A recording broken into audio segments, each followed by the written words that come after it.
അത്യന്തം ദുഃഖകരമായ മരണമാണ്. ഒപ്പം തന്നെ സമൂഹത്തെ ഞെട്ടിപ്പിക്കുന്ന ഒരു മരണം കൂടിയാണ്. രാത്രി 1 മണിയോട് കൂടിയാണ് കുട്ടിയുടെ മരണം സ്ഥിരീകരിച്ചത്. അതിനുശേഷം മോർച്ചറിയിലേക്ക് മാറ്റിയിരിക്കുകയാണ്. 11 മണിയോടെ പോസ്റ്റ്മോർട്ടം. അതിനു മുൻപ് താമരശ്ശേരി പോലീസ് എത്തി ഇൻക്വസ്റ്റ് പൂർത്തിയാക്കും.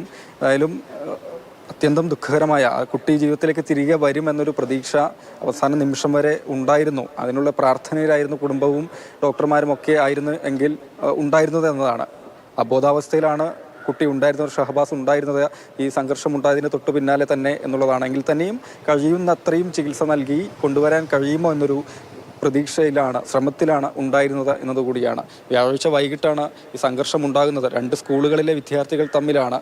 ഒന്ന് M J higher secondary school Elettil Vattoli, Shahabas ആ സ്കൂളിലെ 10ാം ക്ലാസ് വിദ്യാർത്ഥിയാണ്. രണ്ടാമത്തേത് Thamarassery government vocational higher secondary സ്കൂളിലെ വിദ്യാർത്ഥികളാണ്. ഇതിൽ ഏറ്റവും ഒടുവിൽ നമുക്ക് ലഭ്യമാകുന്ന വിവരം പോലീസ് സ്ഥിരീകരിക്കുന്നത് ഈ ആക്രമണത്തിന് ആയുധം ഉപയോഗിച്ചു എന്നുള്ളത് തന്നെയാണ്. അതായത് കരാട്ടയിലൊക്കെ ഉപയോഗിക്കുന്ന നഞ്ചക്ക് പോലെയുള്ള ആയുധം ഉപയോഗിച്ച് തന്നെയാണ് ഷഹബാസിൻ്റെ തലയ്ക്ക് അടി കൊണ്ടിട്ടുള്ളത് എന്നതാണ്. കാരണം അത്രയും തീവ്രമായ പരിക്ക് എങ്ങനെ സംഭവിച്ചു എന്നത് സംബന്ധിച്ചുള്ള അന്വേഷണത്തിലായിരുന്നു. ഏതായാലും വിദ്യാർത്ഥികളുടെ കൈവശം നഞ്ചക്കുണ്ടായിരുന്നു. അതുകൊണ്ടുള്ള അടി തന്നെയാണ് ഈ ഷഹബാസിൻ്റെ തലയ്ക്ക് ഇത്രയും ഗുരുതരമായ പരിക്കുണ്ടാകാൻ കാരണം എന്ന് പോലീസ് കണ്ടെത്തിയിട്ടുണ്ട്. ഒപ്പം വിദ്യാർത്ഥികൾക്കെതിരെ കൊലക്കുറ്റം കൂടി ചുമത്തിയിരിക്കുകയാണ്. 10ാം ക്ലാസ്സുകാരായ വിദ്യാർത്ഥികൾക്കെതിരെ കൊലക്കുറ്റം കൂടി ചുമത്തിയിരിക്കുന്നു. വ്യക്തമായ തെളിവാണ് ഈ വാട്സപ്പ് ശബ്ദ സന്ദേശങ്ങളടക്കം ഇപ്പോൾ പുറത്തു വരുന്നതും. രാഹുൽ,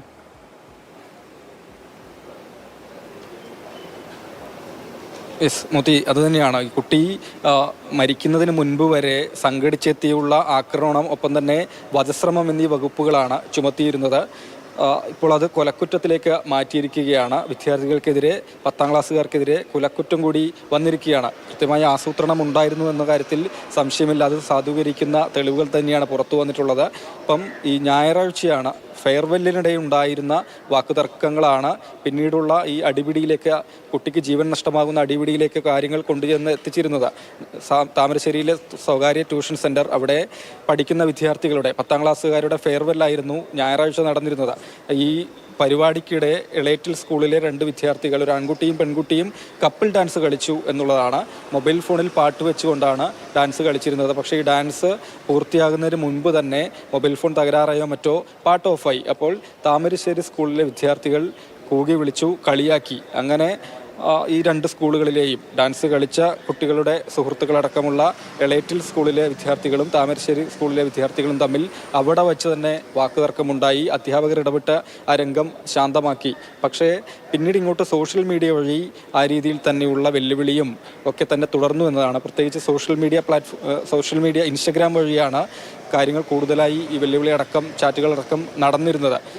എളേറ്റിൽ സ്കൂളിലെ വിദ്യാർത്ഥികൾ ഇതിന് പകരം ചോദിക്കണമെന്ന രൂപത്തിൽ ഒരു വാട്സപ്പ് ഗ്രൂപ്പ് തന്നെ രൂപീകരിച്ചിരുന്നു എന്നാണ് പോലീസിന് നിലവിൽ ലഭ്യമായിട്ടുള്ള വിവരം. അതിനകത്താണ് ഏത് സമയത്ത് പോകണം, എത്രയൊക്കെ ആളുകൾ പങ്കെടുക്കണം എന്ന് തുടങ്ങിയ കാര്യങ്ങളൊക്കെ ചർച്ച ചെയ്തിരുന്നത് എന്നുകൂടി പോലീസിന് വിവരം ലഭിച്ചിട്ടുണ്ട്. അങ്ങനെ ഈ ഗ്രൂപ്പിലൊക്കെ നടത്തിയ ചർച്ചകൾ സോഷ്യൽ മീഡിയ വഴി തുടർന്നു വന്ന ആക്രോശവും പകരം വീട്ടും എന്നുള്ള ചർച്ചകളുമൊക്കെയാണ് വ്യാഴാഴ്ച വൈകിട്ട് ഈ സംഘർഷത്തിലേക്ക് കാര്യങ്ങൾ കൊണ്ടുചെന്ന് എത്തിക്കുന്നത്. ഫെയർവെല്ലിനുണ്ടായ നിസ്സാര പ്രശ്നമെന്ന് നമുക്ക് തോന്നാവുന്ന ആ ഒരു വിഷയമാണ്. പക്ഷേ കുട്ടികൾ അതങ്ങനെ വിട്ടില്ല. തല്ലി തീർക്കണം, കഴിയുന്ന വിധത്തിൽ തന്നെ പകരം വീട്ടണം എന്ന രീതിയിലേക്ക് വന്നത്, കൂടുതലായി സംഘടിച്ചു വന്നത്. ഈ ട്യൂഷൻ സെന്ററിൽ പഠിക്കുന്ന വിദ്യാർത്ഥികൾ മാത്രമല്ല, പിന്നീട് നടന്ന ഈ സംഘർഷത്തിൽ എന്തെങ്കിലുമൊക്കെ പറയുകയും ഒക്കെ ചെയ്തിരുന്നൊരു കാലം നമുക്കും ഉണ്ടായിരുന്നു, മറ്റെല്ലാവർക്കും ഉണ്ടായിരുന്നു. പക്ഷേ ആ കാലത്തിൽ നിന്നൊക്കെ വളരെ വ്യത്യസ്തമായി ഇത്തരം ചെറിയ നിസ്സാരമെന്ന് പറയാവുന്ന കാര്യങ്ങൾക്ക് ഇത്ര വലിയ ഗുരുതരമായ ചില ആക്രമണത്തിലേക്കൊക്കെ നീങ്ങുക എന്ന് പറയുന്നതിനെ എന്തു പറഞ്ഞും നമുക്ക് ന്യായീകരിക്കാൻ കഴിയില്ല. അതിന് മനോനിലയെന്ന് പറഞ്ഞാലും ലഹരി ഉപയോഗം എന്ന് പറഞ്ഞാലും ഒരു തരത്തിലും നമുക്കിതിനെ ന്യായീകരിക്കാൻ കഴിയുന്നതല്ല. അപ്പോഴും ഇത് കുട്ടികളാണ് ചെയ്തത്, കുട്ടികളുടെ മാനസികാവസ്ഥ പരിഗണിക്കണം, അവർക്ക് പറയാനുള്ളത് എന്താണെന്ന് കേൾക്കണം എന്നൊക്കെ പല ന്യായീകരണങ്ങളും പല ഭാഗത്തു നിന്നും വന്നേക്കും. അധ്യാപകന് നേരെ കൊലവിളി നടത്തിയപ്പോഴും ഇത് തന്നെ നമ്മൾ ചുറ്റുപാടും കണ്ടതാണ്. കുട്ടിയാണ്, കുട്ടിയെ നിങ്ങൾ എന്തിന് അവഹേളിക്കുന്നു തുടങ്ങിയ കാര്യങ്ങളായിരുന്നു ചുറ്റും കേട്ടത്. പലപ്പോഴും ഈ ന്യായങ്ങൾ ഒരു പരിധി വരെ മറ്റുള്ളവർക്ക് വളമായി മാറുന്നു എന്ന് എനിക്ക് തോന്നിയിട്ടുണ്ട്. ഈ സാഹചര്യത്തിലെങ്കിലും അത് ഉണ്ടാവാതിരിക്കട്ടെ. രാഹുൽ, അതുപോലെ തന്നെ ഇവരെ ജുവനൈൽ ജസ്റ്റിസ് ബോർഡിന് മുന്നിൽ ഹാജരാക്കിയ ശേഷം രക്ഷിതാക്കൾക്കൊപ്പം വിടുകയായിരുന്നല്ലോ. ഇനി തുടർ നടപടികൾ എന്തായിരിക്കും? തലക്ക് എന്താണ് ഷഹബാസ് മരിക്കുന്നതിന് മുൻപ് വരെ വധശ്രമം കൊലപാതക ശ്രമത്തിനാണ് വിദ്യാർത്ഥികൾക്കെതിരെ കേസെടുത്തിരുന്നത്. അപ്പോൾ പ്രായപൂർത്തിയാകാത്ത കുട്ടികളാണ്. അതുകൊണ്ട് 5 പേരെയും താമരശ്ശേരി സ്കൂളിലെ 5 വിദ്യാർത്ഥികളെയാണ് കസ്റ്റഡിയിലെടുത്തിരുന്നത്. കൂടുതൽ വിദ്യാർത്ഥികളെ കേന്ദ്രീകരിച്ച് അന്വേഷണം നടക്കുന്നുണ്ട്. CCTV ദൃശ്യങ്ങൾ കേന്ദ്രീകരിച്ച് നടത്തിയ അന്വേഷണത്തിൽ വ്യക്തമായ വിദ്യാർത്ഥികളെയാണ് കസ്റ്റഡിയിലെടുത്തിരുന്നത്. പ്രായപൂർത്തിയാകാത്തത് കൊണ്ട് തന്നെ ജുവനൈൽ ജസ്റ്റിസ് ബോർഡിന് മുൻപാകെ ഹാജരാക്കി രക്ഷിതാക്കൾക്കൊപ്പം വിട്ടയക്കുകയാണ് ഉണ്ടായിരുന്നത്. അതായത് വധശ്രമം എന്ന വകുപ്പാണ് ഉണ്ടായിരുന്നത്. പക്ഷേ കുട്ടി മരിച്ച സ്ഥിതിക്ക് ഇപ്പോൾ കൊലക്കുറ്റം ചുമത്തിയിരിക്കുകയാണ്. ഇന്ന് 11 മണിക്ക് കുട്ടികളെ ഈ വിദ്യാർത്ഥി 5 പേരെയും ജുവനൈൽ ജസ്റ്റിസ് ബോർഡിന് മുൻപാകെ വീണ്ടും ഹാജരാക്കണമെന്ന ആവശ്യം വന്നിട്ടുണ്ട്. 11 മണിക്ക് കുട്ടികളെ അവിടെ ഹാജരാക്കും എന്ന് പോലീസ് അറിയിക്കുകയും ചെയ്തിട്ടുണ്ട്.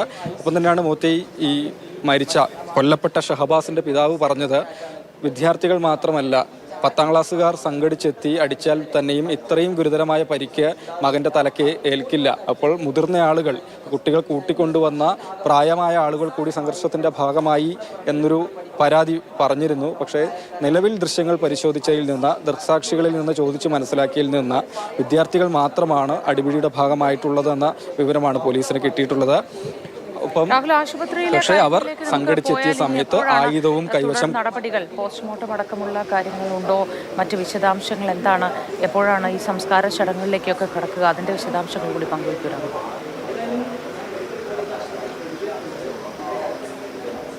ഇക്കാര്യം കൂടി, അതായത് സംഘടിച്ച് വിദ്യാർത്ഥികൾ എത്തുന്ന സമയത്ത് താമരശ്ശേരി സ്കൂളിലെ വിദ്യാർത്ഥികളുടെ കൈവശം ആയുധം ഉണ്ടായിരുന്നു എന്ന് സ്ഥിരീകരിച്ചിട്ടുണ്ട്. നഞ്ചക്ക് പോലെയുള്ള ആയുധം കൊണ്ടാണ് ഷഹബാസിൻ്റെ തലയ്ക്ക് അടി കൊണ്ടിട്ടുള്ളത്. കുട്ടിയുടെ ശരീരത്തിന് പുറത്ത് നോക്കുമ്പോൾ, തലയിലായാലും പുറമേ നിന്ന് നോക്കുമ്പോൾ യാതൊരു പരിക്കും ഉണ്ടായിരുന്നില്ല എന്നതാണ്. അപ്പോൾ ആ വിദ്യാർത്ഥികൾ ഈ പരിക്കിനെ നിസ്സാരമായാണ് അവിടെ വെച്ചും കണ്ടിരുന്നത്. അവർ തന്നെയാണ് കുട്ടിയെ വീട്ടിൽ കൊണ്ടുപോയി വിട്ടതും. പക്ഷേ തീർത്തും അവശ നിലയിലായിരുന്നു. കുട്ടി പോയി വീട്ടിലെത്തിയ ഉടൻ തന്നെ കട്ടിലിൽ കിടക്കുകയാണ്. രക്ഷിതാക്കൾക്ക് സംസാരിക്കാൻ പോലും കഴിഞ്ഞിരുന്നില്ല. പിന്നീട് ഈ കുട്ടിയുടെ സുഹൃത്തുക്കളെ വിളിച്ച് ചോദിച്ച സമയത്താണ് വിധത്തിൽ അടിപിടി ഉണ്ടായിരുന്നു എന്ന വിവരം കിട്ടിയത്. തുടർന്ന് താമരശ്ശേരി താലൂക്ക് ആശുപത്രിയിലേക്ക് കൊണ്ടുപോവുകയാണ് ഉണ്ടായത്. അതിന് മുൻപ് തന്നെ കുട്ടി കട്ടിലിൽ ഛർദ്ദിക്കുകയും ചെയ്തിരുന്നു. താമരശ്ശേരി താലൂക്ക് ആശുപത്രിയിൽ എത്തിച്ച സമയത്ത് ഡോക്ടർമാർ പ്രാഥമിക ചികിത്സ നൽകി പറഞ്ഞത് അടിയന്തരമായി മെഡിക്കൽ കോളേജിലേക്ക് കൊണ്ടുപോകണം, ഇത്രയും എക്സ്ട്രീം കണ്ടീഷനാണെന്നതാണ്. ഓക്സിജൻ സപ്ലൈ ഉള്ള ആംബുലൻസിൻ്റെ സഹായത്തിലാണ് മെഡിക്കൽ കോളേജിലേക്കും കൊണ്ടുവന്നത്. വെന്റിലേറ്റർ സഹായത്തിലാണ് ജീവൻ നിലനിർത്തി ചികിത്സ നൽകി വന്നിരുന്നത്. 1 മണിയോടുകൂടി മരണം സംഭവിച്ചു. മൃതദേഹം മെഡിക്കൽ കോളേജ് മോർച്ചറിയിലാണുള്ളത്. 10 മണിയോടുകൂടി പോലീസ് എത്തി ഇൻക്വസ്റ്റ് പൂർത്തിയാക്കും. അതിനുശേഷമാണ് പോസ്റ്റ്മോർട്ടം നടക്കുക. അതിനുശേഷം നാട്ടിലേക്ക് കൊണ്ടുപോകും. സ്കൂളിലടക്കം പൊതുദർശനം ഉണ്ടാകുമെന്നാണ് നിലവിൽ മനസ്സിലാകുന്നത്. കുട്ടിയുടെ അടുത്ത ബന്ധുക്കൾ ഇവിടെ ഈ മോർച്ചറി പരിസരത്തില്ല. ഇന്നലെ രാത്രി ഞാൻ ആശുപത്രിയിലേക്ക്, അതായത് കുട്ടിയുടെ കണ്ടീഷൻ അത്രയും മോശമാണ് എന്ന് അറിഞ്ഞതിൻ്റെ ഭാഗമായി 10 മണിയോടെ ആശുപത്രിയിലേക്ക് വന്നിരുന്നു. ആ സമയത്ത് പിതാവിനെ കണ്ടിരുന്നു. പിതാവ് ഇക്ബാലും ഉമ്മയും ബന്ധുക്കൾക്കൊപ്പം തിരികെ വീട്ടിലേക്ക് പോവുകയായിരുന്നു. ബാക്കിയുള്ള ബന്ധുക്കളാണ് ആശുപത്രിയിൽ തുടർന്നിരുന്നത്. അവരിവിടെ നമുക്ക് ഏതായാലും പ്രതികരണമൊന്നും തേടാൻ കഴിഞ്ഞിട്ടില്ല. പോസ്റ്റ്മോർട്ടത്തിന് ശേഷം നാട്ടിലേക്ക് കൊണ്ടുപോവുകയാണ് ചെയ്യുക. സ്കൂളിൽ പൊതുദർശനം ഉണ്ടാകുമെന്നാണ് നിലവിൽ ലഭ്യമാകുന്ന വിവരം. അതീവ ഗുരുതരമെന്നോ അല്ലെങ്കിൽ വളരെ പൈശാചികമെന്നോ എന്ത് പറഞ്ഞാണ് നമ്മൾ ഇതിനെയൊക്കെ വിവരിക്കുക എന്ന് മനസ്സിലാവുന്നില്ല. അത്രയധികം വാക്കുകൾക്ക് ക്ഷാമം ഉണ്ടാക്കുന്ന തരത്തിലാണ് പലതും നമുക്ക് മുന്നിലേക്ക് വരുന്നത്. പല വാർത്തകളും രാഹുൽ KVR മെഡിക്കൽ കോളേജിൽ നിന്ന് വിവരങ്ങൾ നൽകിക്കൊണ്ടിരുന്നത്.